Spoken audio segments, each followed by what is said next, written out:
I spent my entire life trying to earn my father's love.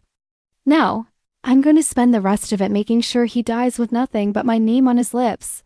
There's a concept in finance called a non-performing asset. It's an investment that generates no income.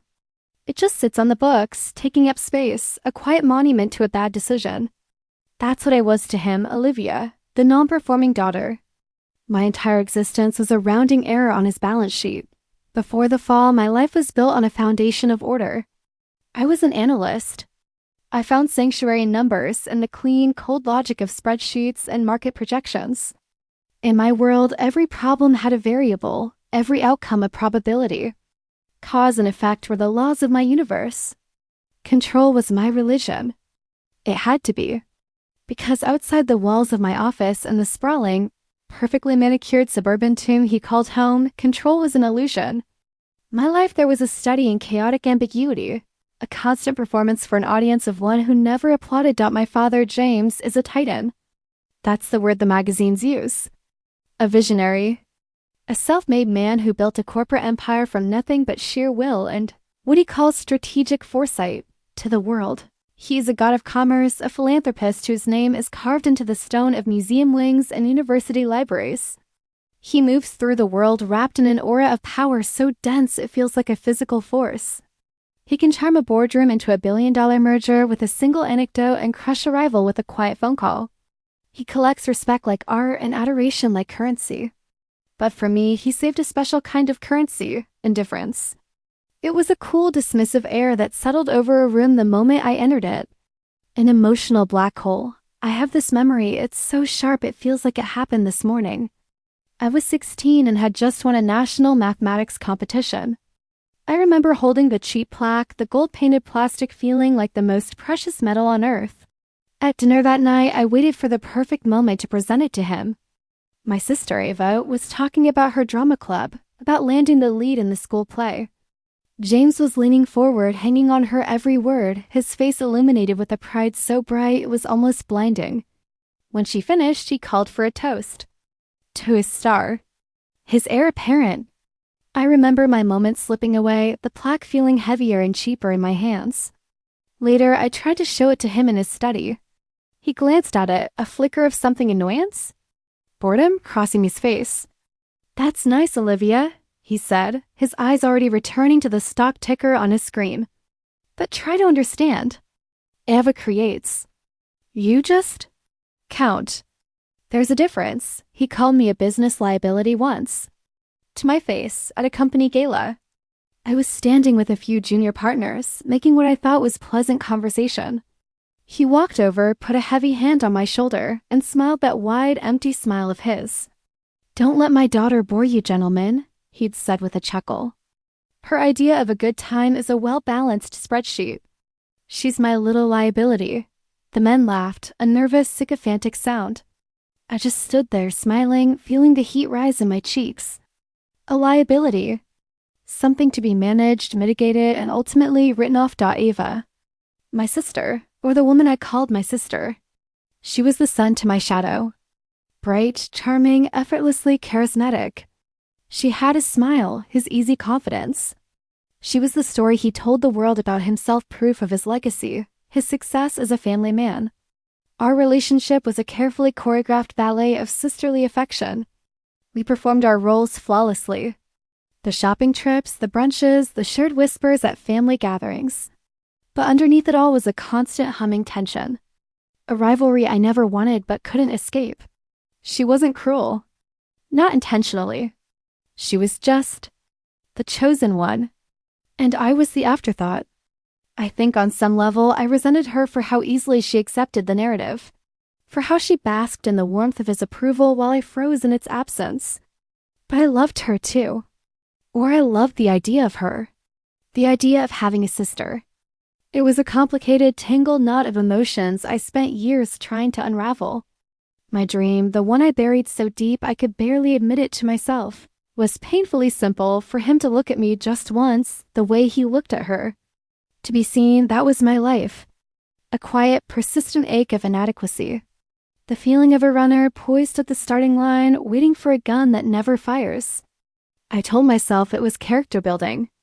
That his dismissiveness made me stronger, more independent. That I didn't need his approval to define my own worth. I had built a fortress of logic and ambition around my heart, and I thought it was impenetrable. I thought I knew who I was. An analyst. A runner. A quiet observer. A disappointment. I was wrong about all of it. The truth arrived on a Tuesday in May. It didn't announce itself with a thunderclap. It came in the form of a faded manila folder, smelling of dust and forgotten things. My mother, the woman who raised me, a gentle but distant woman who always seemed to flinch in my father's presence, had asked me to clear out some old boxes from the attic. She was decluttering, she said. A euphemism for erasing the past, I now realize. The attic was hot and claustrophobic, thick with the ghosts of 30 years of accumulated life. I was sorting through a trunk of old tax returns and bank statements, a tedious task that appealed to my sense of order. And there it was, tucked between a stack of canceled checks from 1995 and a prospectus for a company that went bankrupt a decade ago. A manila folder with no label. My curiosity, the analyst's instinct, took over. Inside, the papers were brittle. The typewritten words faded but clear. At first, I didn't understand what I was looking at. Asterisk petition for adoption asterisk. My name was on it. Olivia Rose Martin. No, not Martinin. The name was different. A name I'd never seen before. My breath caught in my throat. The air in the attic suddenly felt thin, unbreathable. I sat down on the dusty floorboards, my heart hammering against my ribs. Adopted. The word was alien. It didn't fit into any model I had ever constructed for my life, but it was more than just the shock of the secret. Something was wrong. My analytical mind, the part of me he so often belittled, kicked into gear. I started to see the inconsistencies. The dates didn't align. The timeline was impossible.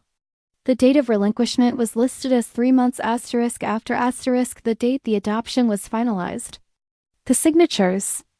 My father's signature was perfect, his familiar, arrogant slash of ink. But my mother's. It was shaky, hesitant. Not her handwriting. And the signature of the birth mother. It looked forced, a clumsy imitation of a signature I found on another document deeper in the file, a marriage certificate. A marriage certificate between my father, James Martin, and a woman I had never heard of. Her name was Eleanor Vance. The collapse of my identity wasn't a slow crumble. It was an implosion. In the space of 10 minutes in a dusty attic, everything I thought was true turned to ash. The woman I called mother was a stranger who signed a fraudulent document. The man I called father was a liar. And my sister, Ava? She was his biological daughter. His asterisk real asterisk daughter. And I was... what was I? A found object? A stolen good? That night I didn't sleep. I didn't cry. I went numb. And then I went to work. Not my job at the firm. The real work. The fortress I built around my heart wasn't breached. It was vaporized.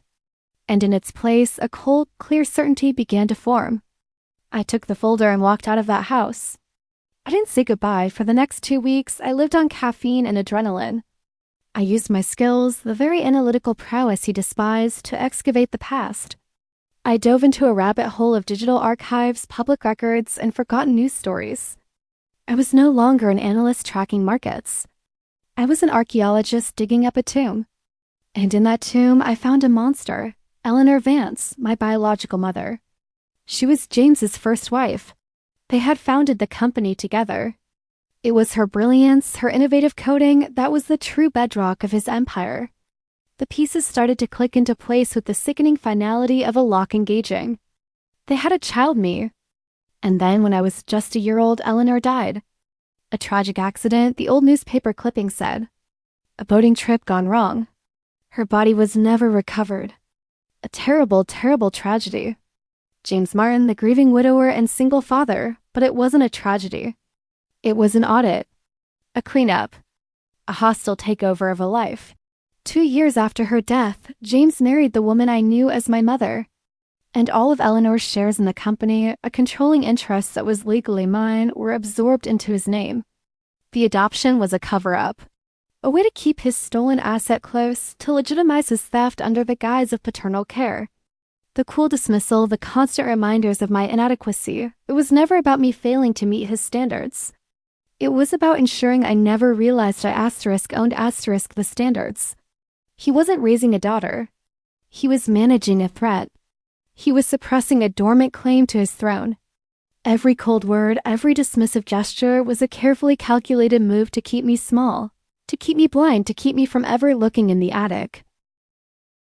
The final piece was a digitized court record from a county I never heard of. A motion filed by Eleanor Vance for divorce, citing extreme cruelty and financial malfeasance. It was dated 1 week before she drowned. For a day, I considered my options. The police, lawyers, the justice system. I even mapped it out the way I would a market projection. The probability of success. And the numbers were clear, 0. The trail was decades cold. The evidence was circumstantial. His power, his influence, his army of lawyers. They would bury me. They would paint me as a disgruntled, unstable daughter, spinning fantasies for a piece of the family fortune. James wasn't just a man. He was an institution. And the system isn't designed to bring down institutions. It's designed to protect them. The law wouldn't give me justice. It would give him a new story to tell, the story of his tragic, delusional daughter. He would be the victim, again, and in that moment of absolute clarity, the grief and shock and horror finally receded, and something else took their place, rage. A rage so pure and cold it felt like a religious awakening. The world had failed my mother. The system would fail me. Fine. If justice wasn't a service provided by the world, then I would have to manufacture it myself. Revenge is not a passion. Not for me. It is a business plan. A meticulously researched long-term strategy with a single, clear objective, the total and utter liquidation of James Martin. I will not take his life. I will take his legacy. I will take the company he stole from my mother and use it to burn his name from the history books. He built an empire on her bones. I will tear it down brick by brick, and I will use the rubble to build her a monument. He underestimated me my entire life. He saw a liability. He should have seen a leveraged payout in the making. The runner is done waiting for the gun. The race has already begun. And I know exactly how it ends. My grief for the mother I never knew became the seed capital for my rage. My father had taught me that all business is personal. I was about to teach him that all personal betrayals have a price. He had spent his life building a kingdom of lies. It was time for a hostile takeover. For 29 years, I lived as a footnote in my own family's story. I was Olivia, the quiet daughter of the great James Martin, a man who built an empire and saved his affection for my sister. Ava, I mistook his coldness for disappointment, a personal failing I could never overcome. The truth I discovered in a dusty attic was far more monstrous. A faded file revealed my adoption was a fraud, a legal fiction designed to conceal a terrible crime. I wasn't his daughter. I was the daughter of Eleanor Vance, his first wife and the true architect of his company, a woman he murdered when she tried to leave him. He stole her life, her legacy, and her child, raising me as a business liability to keep me from ever claiming my birthright. When I realized the law was a shield for men like him, not a sword for victims like me, I made a decision. I would not seek justice. I would execute a hostile takeover of it. The first phase of any war is reconnaissance. You don't charge into battle screaming. You map the terrain, you study the enemy's defenses, and you identify his weaknesses. For 6 months, I became a ghost. I quit my job, liquidated my modest portfolio, and rented a small, anonymous office in a part of the city where no one would look for a Martin. It was a sterile white box with a desk, a chair, and a high-speed internet connection. It was my war room. My father had trained me to count, but I had to teach myself how to fight. I devoured books on hostile takeovers, proxy battles, and corporate espionage. I learned the language of poison pills, white knights, and shark repellents. I studied James's life's work not as a daughter, but as a predator. I dissected every acquisition, every quarterly report, every public statement he had ever made. I mapped his network of allies, his board of directors, his creditors. I knew which board members were loyalists, which were pragmatists, and which ones had skeletons in their closets. His entire empire, a monument to his ego, became a dataset. And I, the analyst, Began to run the numbers. My first asset was the most powerful, my legitimate claim to my mother's shares. They represented a 40% stake in the company at its founding. Diluted over the years, yes, but still a formidable block of equity. It was the key, the legal crowbar I could use to pry open the door. But a key is useless without the strength to turn it. I needed capital. A lot of it. My personal savings were a drop in the ocean. The answer, like everything else, was buried in the past. My mother, Eleanor, was a genius. Not just with code, but with foresight. While digging through digitized property records under her maiden name, I found it. A blind trust established a year before she died. It was her escape plan. It was funded with the proceeds from a few of her earliest patents, sold to a competitor before she and James even founded their company. James never knew. For 30 years, that trust had been sitting dormant, managed by a quiet little firm in Delaware, compounding, growing, waiting. It wasn't a king's ransom, but it was more than enough. It was the seed money for my war.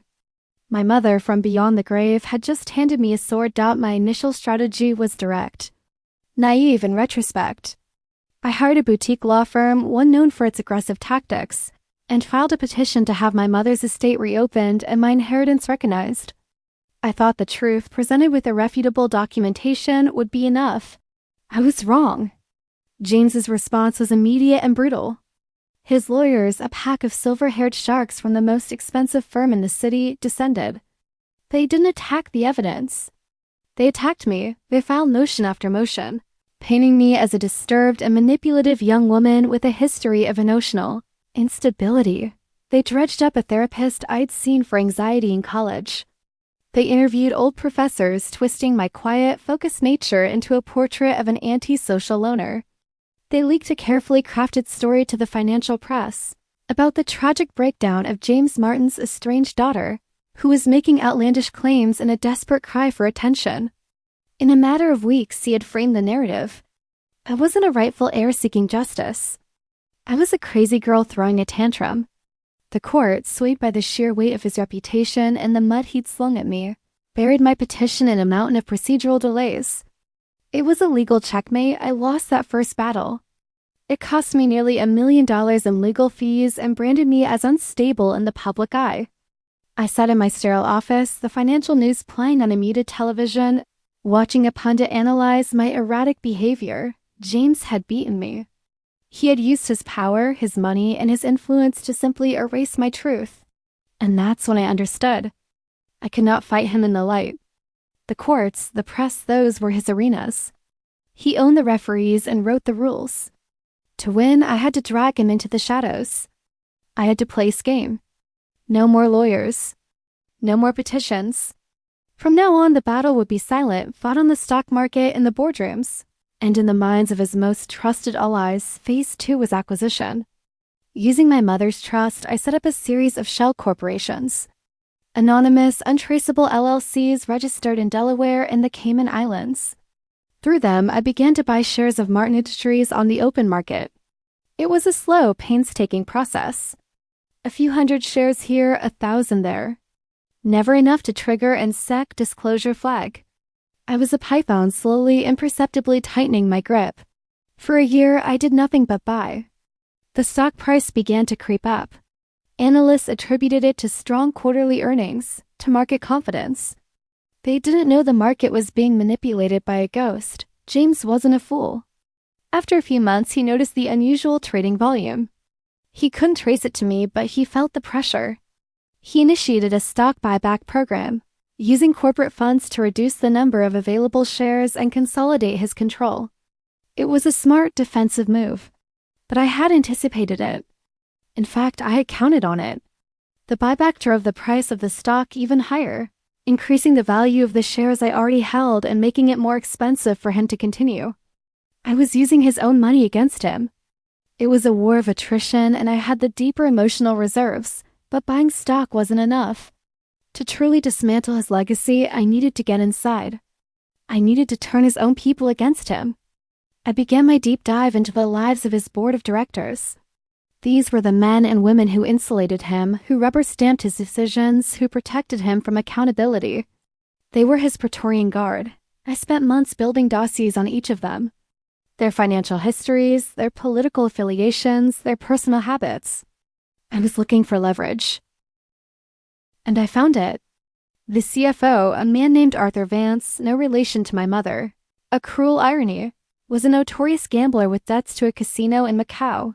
The head of R&D was funneling corporate funds into a failing side project run by his son-in-law. The longest-serving board member, a man who was my father's supposed best friend, was having an affair with a junior executive and had been for years. They were all compromised. They had built their careers on an image of integrity, but behind closed doors, they were just as flawed and frightened as anyone else. I didn't blackmail them. Not directly. Blackmail is crude. It's messy. I preferred a more surgical approach. I sent Arthur an anonymous email with a single attachment, a detailed ledger of his losses at the baccarat tables in Macau. The subject line was simply, shareholder concern, to the head of R&D. I sent a prospectus for his son-in-law's failing company, with all the fraudulent projections highlighted in red. To the adulterous board member, I sent a photograph. Just one, of him and his mistress leaving a hotel. Nothing was demanded. No threats were made. I just let them know that I knew. I planted a seed of fear and I let it grow. The plan was working. I could feel a shift in the corporate structure. A new tension in the quarterly reports. A hesitation in their strategic plans. But I was still on the outside. And then I made the discovery that changed the entire game. The midpoint revelation. The twist that even I, the obsessive analyst, could never have predicted. I was digging into James's personal life, looking for any weakness I could exploit. It led me to Ava. I had always avoided looking too closely at her. It was too painful. But now she was just another variable in the equation. I was searching for records of her birth, cross-referencing hospital records with my father's old calendars. And I found her birth certificate. It was all there. Her name, date of birth, place of birth, and the names of her parents. James Martin and a surrogate mother. There was another document attached. A medical file. For my father. It was a fertility test from years ago, dated just after he married Eleanor. The diagnosis was unequivocal, azoospermia, a 0 sperm count. He was, and always had been, completely sterile. The world tilted on its axis. Ava wasn't his biological daughter. She wasn't the blood heir, the carrier of his precious legacy. She was adopted. Just like me. But where my adoption was a desperate, illegal cover-up, hers was a meticulous, expensive, and perfectly legal transaction. He couldn't produce an heir, so he bought one. He designed her. He chose the surrogate, the egg donor, creating the perfect child with the perfect pedigree to be the public face of his dynasty. My entire life, my entire sense of self had been built on a lie constructed on top of another lie. The rivalry with Ava, the pain of being the unfavored child, the desperate longing for his approval, it was all a sham. He didn't prefer her because she was his blood and I wasn't. He preferred her because she was a flawless acquisition, and I was a damaged asset he'd been forced to take on. She was a strategic investment. I was a liability from a failed merger. This knowledge didn't bring me satisfaction. It brought me a profound, soul-crushing wave of pity. For Ava, her entire life, her identity, her relationship with the man she adored as a father, it was all a carefully constructed fiction. She was his most prized possession, but a possession nonetheless. She wasn't just a pawn in his game. She was the board itself. And my plan, my righteous quest for vengeance, would burn her world to the ground right alongside his. Could I do that? Could I destroy another victim to get to the monster? That was my low point. The moment the cold, clear certainty of my mission was clouded by the messy, unpredictable fog of humanity. I sat in my office for 2 days, staring at the whiteboard at the intricate web of my plans. The lines and arrows no longer looked like a strategy. They looked like a path of destruction. The rage that had fueled me for so long felt hollow. The fortress I had built inside myself began to crumble, and for the first time since I'd found that folder in the attic, I felt the full weight of my grief. Grief for my mother. Grief for the childhood I never had. And now a strange, aching grief for my sister Da. As I was spiraling, James made his move. He must have sensed my hesitation, my wavering resolve. Or maybe it was just his killer instinct. The news broke on a Monday morning. A mega merger. Martin Industries was to be acquired by a massive, untouchable global conglomerate. It was a brilliant defensive masterpiece. The deal would make him chairman of the new entity, richer and more powerful than ever. But it would dilute the stock into oblivion. My shares, my mother's legacy, would be rendered meaningless. A hostile takeover would become impossible. He would be absorbed into a corporate fortress so large and so powerful, not even the truth could breach its walls. He was about to escape. He had checkmated me. I was out of time, my funds were nearly depleted, and my will was broken. I had lost. Staring at the wreckage of my plan and the shards of glass on the floor, I saw a reflection of myself, broken, empty, and defeated. I had come so close to destroying the monster, only to find that I had nearly destroyed myself. But in that moment of absolute despair, a new clarity emerged, colder and harder than before. If he wanted to end the game, I would have to flip the whole table over. My first attempt at justice was a failure. James used his power to paint me as unstable, and the legal system turned its back on me. So I went to war. Using a secret trust fund my mother had left, I operated from the shadows, creating a network of shell corporations to quietly buy up his company's stock. I discovered the secrets of his board members and planted seeds of fear, turning his own allies into liabilities. But my greatest discovery was about my sister, Ava. She wasn't his biological daughter either. He was sterile. She was a perfectly curated heir he acquired, while I was simply a flawed asset he was forced to manage. The knowledge that she was just another victim of his manipulation shattered my resolve. At that moment of weakness, he made his move, a corporate merger that would put him forever beyond my reach. He had me beaten, my resources drained, my will to fight gone. *** defeat has a specific taste. It's metallic and bitter like old blood. For 2 days I lived inside that taste.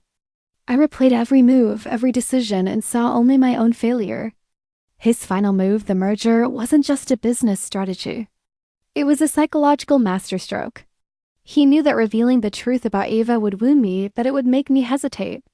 My empathy, the one human trait I possessed that he had long ago excised from himself, was the vulnerability he had exploited to win the war. He hadn't just outmaneuvered me. He had counted on me to be a person, and he used my own humanity against me. Kneeling there, amidst the wreckage of my plan, I saw his face in my mind. That smug, confident smile. The look of a man who had never, not once in his life, faced a true consequence. And I realized my despair was a luxury he had designed for me. My grief was the final dividend he expected from his investment in my misery. He wasn't just ending the game. He was expecting me to slink away, broken, and let him write the history of my defeat. But the analyst in me, the part of my brain that sees every problem as a dataset, began to stir. I had been playing a long, quiet game of attrition. He had responded with a single, overwhelming show of force. I had been playing chess, and he had just knocked the board to the floor. Fine, the game was over. It was time for a public execution. He had spent his life building a fortress of perception, of reputation. I would not breach its walls. I would detonate a bomb in the throne room during the coronation. I had one move left. One final asset to liquidate. The truth. And I would spend it all in one place. The annual shareholder meeting. The weeks leading up to the meeting were the calmest of my life. The obsession that had driven me for over a year was gone, replaced by a serene, cold sense of purpose. I wasn't plotting anymore. I was simply preparing for a performance. I gathered my evidence, the fraudulent adoption papers, my mother's marriage and death certificates, the legal motion she filed a week before she drowned, the proof of her founding shares, James's sterility report, Ava's surrogacy contract. I compiled it all into a single encrypted file. A digital ghost story. I sent copies of it to a dozen top journalists at major news outlets, with a simple instruction: do not open until you receive my signal. ***, I also spent a day with a private investigator. I had him track down the nurse whose signature was on my original birth certificate. She was an old woman now, living in a nursing home in Florida. I flew down to see her. I didn't threaten her. I just showed her a picture of my mother, Eleanor. I asked her if she remembered her. The old woman's eyes filled with a guilt that was 30 years old. She told me everything. How James had paid her, how he had threatened her, how he told her it was all for the best. I recorded her confession. It wouldn't be admissible in a court of law, but a courtroom was no longer my destination. The day of the meeting, I dressed in a simple, dark gray suit. I looked like what I had once been, a quiet, unremarkable analyst. My shareholder's pass, representing the 0.01% of the company I legally owned in my own name, was my ticket to the gallows. The meeting was held in the grand ballroom of a 5-star hotel. It was a cathedral of capitalism. The air was thick with the smell of money and self-congratulation. Hundreds of investors, analysts, and reporters milled about, sipping coffee and talking in hushed, reverent tones. This was my father's court. These were his disciples. I took a seat in the back and watched. The board of directors filed onto the stage, my father at the center. My anonymous emails had done their work. They looked tense. Arthur Vance, the CFO, kept wiping a thin sheen of sweat from his upper lip. They sat behind a long table, a row of condemned men, and they didn't even know it. James stepped to the podium. He was radiant. He was at the absolute peak of his power, announcing the triumphant merger that would make him immortal in the annals of finance. He spoke a vision of legacy, of a bold future. He was a king accepting the surrender of the world. The applause was deafening. He smiled that wide, empty smile, and I felt nothing. No fear, no anger. Just a profound sense of an equation about to be balanced. Then came the Q&A. This was my moment. I waited as a few fawning analysts asked softball questions about synergy and shareholder value. Then I stood up and walked to the microphone in the center aisle. A camera turned to me. My face appeared on the giant screens flanking the stage. "Olivia?" he said, his voice laced with a patronizing surprise. "What are you doing here?" "This is a private meeting for shareholders. I am a shareholder, James," I said. My voice was calm, clear, and amplified throughout the cavernous room. A murmur went through the crowd. "I have a few questions regarding corporate governance ahead of this proposed merger." He bristled, but he was trapped. Denying a shareholder question at an open meeting would be a fatal PR misstep. "Very well," he said, his tone tight. "Make it quick." I didn't look at him. I looked at the CFO, Mr. Vance, I said. "My question is for you. Could you please clarify for the shareholders the company's official position on the use of undisclosed offshore entities for the management of executive debt? Specifically, debts related to gaming losses incurred at the Grand Lisboa in Macau." The room went silent. Arthur stammered, grabbing for his water glass, his hand shaking. I don't know what you're referring to. Don't you?" I pressed, my voice still level. "Perhaps the head of R&D could help." "Sir, could you elaborate on the $20 million research grant allocated to a subsidiary named NextGen Innovations, a company whose sole officer is your son-in-law, and whose primary asset is a patent for a self-peeling banana?" Laughter rippled through the room, sharp and merciless. On stage, the board was in disarray. They were looking at each other, then at James, their loyalty evaporating in a cloud of panic. I had turned his own guard against him. They were no longer his shield. They were his co-conspirators, and I had just put them in the spotlight. Now I turned to him. "But my final question is for the chairman," I said, my eyes locking with his across the room. "It's about the founding of this company. I'd like to talk about the company's very first asset. A woman named Eleanor Vance. His name on my lips was a gunshot. The smile was gone, replaced by a mask of cold fury. This is not the time or the place for family theatrics. Olivia, on the contrary," I said as the first slide appeared on the screen behind him. It was my fraudulent adoption petition. "This is the perfect place to talk about family. And about assets." I told them everything. I laid out the story with the cold precision of an analyst presenting a quarterly report. I showed them my mother's signature on the founding documents, proving her claim to 40% of the company. I showed them the motion for divorce she filed a week before she drowned. And then I played the audio file. The shaky, tearful voice of the retired nurse confessing to her role in the cover-up. The room was utterly still. The only sound was the clicking of 100 cameras. James stood there, frozen as his entire life was dismantled in front of the world. But I knew it wasn't enough. It was still a story. A powerful one, but one his lawyers could still try to fight. I needed a confession. I needed to push him off the cliff of his own ego, but why go to all that trouble? I asked, my voice softening into a tone of mock sympathy. Why the fake adoption? Why raise the daughter of the woman you hated? Unless? You had no choice. The next slide appeared on the screen. It was his medical report. The diagnosis, azispermia. You couldn't have an heir, could you, James? The great man, the titan of industry? You were sterile. Your legacy was going to die with you. A gasp went through the crowd. This was an attack he never could have anticipated. It wasn't about business anymore. It was about his manhood, his pride. So you bought one, I continued as Ava's surrogacy contract appeared on screen. You manufactured a perfect daughter, a flawless heir, Ava. Was she a better investment than me, father? Was her return on investment higher than the liability you were forced to carry all these years? That was it. The word. Liability. It broke him. His carefully constructed facade shattered into 1,000 pieces.